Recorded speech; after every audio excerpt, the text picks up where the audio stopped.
쓸쓸하게 삶을 마감하고 싶지는 않아요. 어느 누가 그렇겠습니까?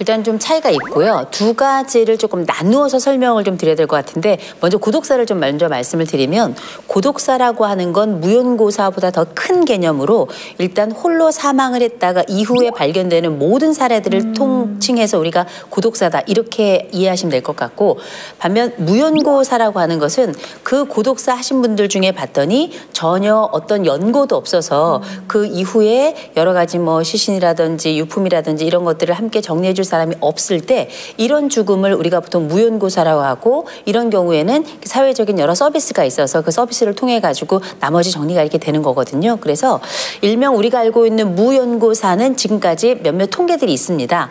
그런데 그것보다 훨씬 더 폭넓은 개념이라고 할 수 있는 고독사와 관련해서는 사실상 우리나라에는 전혀 통계가 없는 상태예요. 네. 그러니 지금 나와 있는 전체 무연고사가 얼마다 이렇게 이야기하지만 전문가들은 보통 이야기할 때 무연고사보다 고독사의 통계는 현저히 많을 것이다. 이런 진단을 하고 있는 거죠. 네.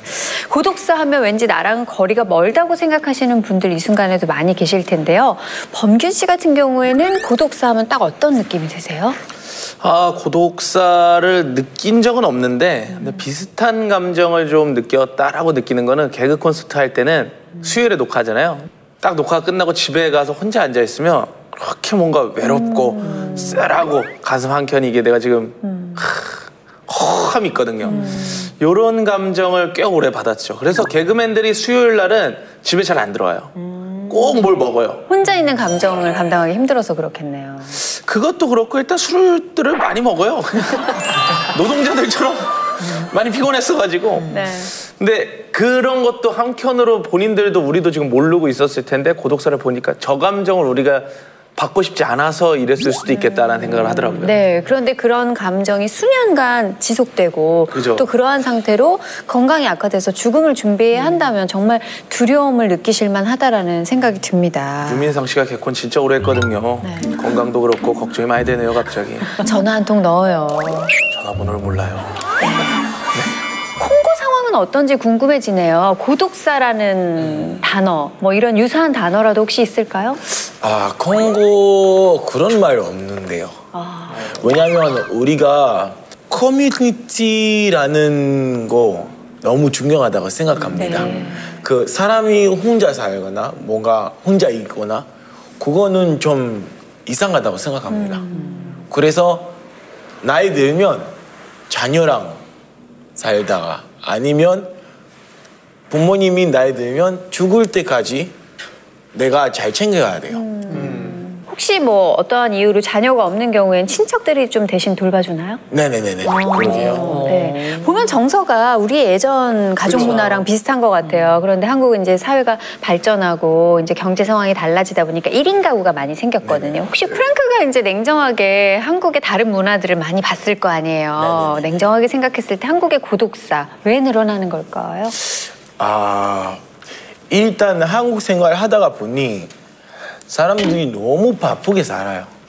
저는 지금 또 회사 다니고 있는데 어떤 느낌이냐면 그냥 모든 사람들이 그냥 자기 컴퓨터 하고 점심 가서 그때 말하는 거예요. 회사 일할 때 뭔가 컨버세이션 없어요. 약간 개인주의다. 그래서 저도 거기서 있다가 4시간 동안 말 안 하면 진짜 불편해요. 이거 나 여기서 뭐 하노? 그런 느낌이 좀. 네. 굉장히 답답한 거예요, 프랭크는. 한국 조직 문화가요. 네. 프랭크의 진단은 좀 개인주의적 성향이 강해지고 있는 것 같다. 뭐 맞는 진단일까요? 개인주의적 성향이 강해지고 있는 것도 맞긴 하지만 요새 하고 있는 일 자체가 개인에게 맡겨진 일을 또 성실하게 해야 되기 때문에 일이 가지고 있는 특성도 아마 영향을 미치는 것 같은데요. 전반적으로는 우리나라가 고독사가 늘어나는 몇 가지 이유들이 있는데 일단은 뭐 1인 가구가 현저하게 증가하고 있고요. 그러니까 요새는 뭐 뭐 미혼이 있고 비혼이 있고 모혼이 있고 독신이 있고 이렇게 네 가지로 나누어지거든요. 근데 이런 그 결혼과 관련된 것 말고도 뭐 취업이라든지 학업이라든지 여러 가지 이유로 젊은 층이나 나이 든 층들이나 할 거 없이 혼자 사는 1인 가구가 증가를 하고 있고, 또 하나는 중장년층의 1인 가구도 굉장히 늘어나고 있거든요. 왜냐하면 이혼을 한다든지 뭐 사별을 한다든지 별거를 한다든지 최근 유행하는 말로는 뭐 조론을 한다든지 주로 나이를 먹어서 하는 1인 가구 형성, 요거는 약간 원인은 조금 다른 것 같아요. 그다음 이제 세 번째로 뭐냐면 사실상 이 고독사가 증가하는 주요 원인 중에 하나이자 앞으로도 좀 신경을 써야 될 부분인데, 우리나라에는 아예 이것과 관련된 예방 시스템 자체가 거의 없어요.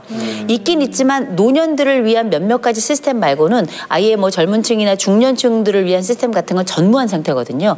이런 세 가지 이유가 사실상 우리나라의 고독사가 굉장히 현재도 많지만 앞으로도 증가할 주요 이유라고 봐야죠. 네.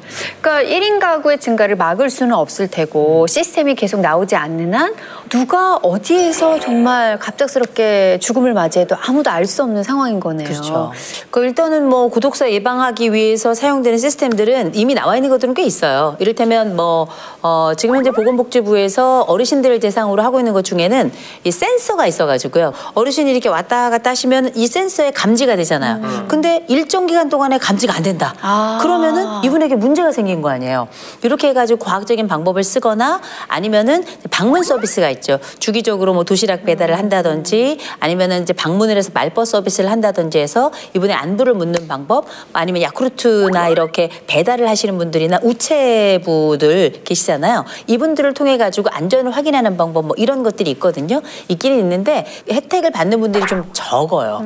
그렇다 보니까 이게 조금 더 보편적인 서비스가 되기 위해서는 앞으로 해야 될 방침도 굉장히 많아져야 되고, 그리고 이 구조적인 부분이 장기화돼야 되기 때문에 또 비용도 많이 들어가겠죠. 아무래도 네. 예산 지원도 중요하죠. 크리스찬으로서 이런 고독사를 바라볼 때 더 가슴 아프게 여기는 거는 당연해야 된다고 생각이 들어요. 네, 이 현실적으로 이런 분들에게 어떤 도움을 좀 드릴 수 있을까요? 저는 성경에서 나와 있는 개념 중에 네 부모를 공경하라, 그 개념이 저는 젊은 세대가 공통적으로 노년 세대를 같이 봉양하는 그런 시스템을 만들어가는 것이 성경적인 이제 개념이라고 보고, 또 성경에 나와 있는 약자를 보살피는 거, 이 고아라든지 과부라든지 나그네라든지 이런 사람들이 사실은 고독한 사람들이거든요. 고독사의 대상들이죠. 네, 그들을 구제하는 것을 굉장히 성경에서 권장하고 있고,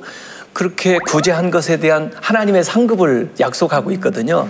그 개념들을 우리가 교회 안에서 좀 더 말하고 실천하고 그런 운동을 일으키는 방법밖에는 좀 뼈추한 수가 없을 것 같아요. 이렇게 얘기를 나누다 보니까요, 결국에는 정말 그 근본적인 성경에서 주신 말씀 있잖아요. 이웃을 정말 가족같이 여기지 않으면 이런 모든 어떤 정서적인 관심과 사회 시스템도 불가능한 것이 아닌가라는 생각을 다시 한번 해보게 됐습니다. 고독사는 비단 어르신들만의 문제가 아니죠. 세대를 초월한 사회 문제로 떠오르고 있는 고독사의 또 다른 면을 저희가 한번 짚어봤거든요. 화면 보고 얘기 더 나누도록 하겠습니다. Our Father everlasting, the all creating one, God Almighty, through your Holy Spirit, conceiving Christ the Son, Jesus our Savior. I believe in God our Father, I believe